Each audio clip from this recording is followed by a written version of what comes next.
بسم اللہ الرحمن الرحیم۔ السلام علیکم ورحمۃ اللہ وبرکاتہ۔ سلطان محمود غزنوی وہ عظیم سلطان ہے جس سے آج بھی سارا ہندوستان ڈرتا ہے۔ آج میں سلطان محمود غزنوی کی زندگی کا ایک خوبصورت واقعہ آپ کے گوش گزار کروں گی۔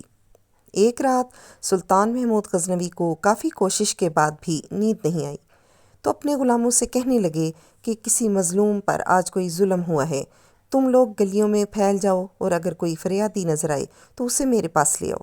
تھوڑی دیر کے بعد وہ سب واپس آ کر کہنے لگے، سلطان ہمیں کوئی بھی فریادی نہیں ملا، آپ آرام سے سو جائیں۔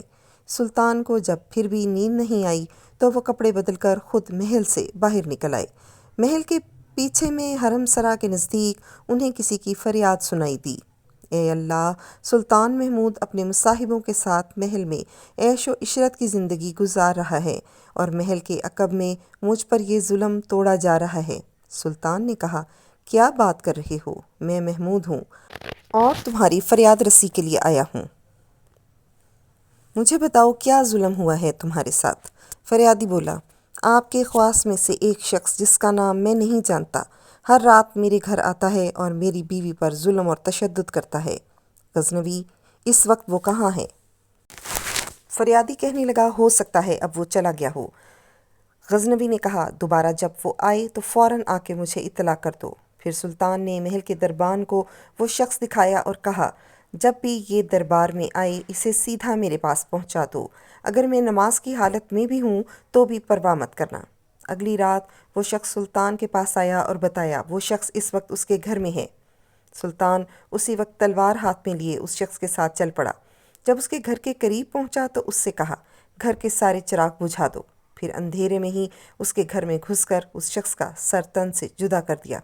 پھر سلطان نے حکم دیا، چراغ روشن کر دو۔ اس شخص کا چہرہ دکھا تو سجدے میں گر پڑا۔ پھر گھر کے مالک سے کہا، اگر کچھ کھانے کو ہے تو لے آؤ، مجھے بہت سخت بھوک لگ رہی ہے۔ فریادی نے کہا، آپ جیسا سلطان مجھ غریب کے گھر کا کھانا کھائے گا کیا؟ غزنوی نے جواب دیا، جو کچھ بھی ہے لے آؤ۔ وہ شخص ایک سوکھی روٹی اٹھا لایا جسے سلطان نے بڑی رغبت سے کھایا۔ وہ شخص سلطان سے پوچھنے لگا کہ چراغوں کو بجھانے اور سجدہ کرنے اور روٹی طلب کرنے کے پیچھے آخر کیا ماجرا ہے؟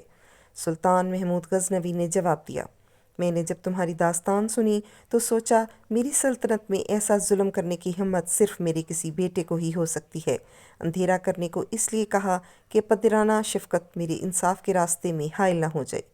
چراغ جلنے پر جب میں نے دیکھا کہ وہ میرا بیٹا نہیں ہے تو میں سجدہ شکر بجا لایا۔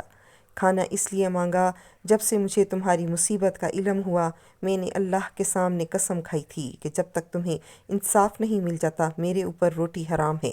اس وقت سے اب تک میں نے نہ کچھ کھایا تھا اور نہ پانی پیا تھا۔ اللہ تعالیٰ ان کے مرکز پر ہزاروں کروڑوں رحمتیں نازل فرمائے۔ اگر آپ نے ابھی تک میرے چینل لائف وتھ زویا کو سبسکرائب نہیں کیا تو کر لیجیے۔ دعاؤں میں یاد رکھیے گا۔ نیکسٹ ویڈیو تک کے لیے مجھے اجازت دیجیے۔ السلام علیکم ورحمۃ اللہ وبرکاتہ۔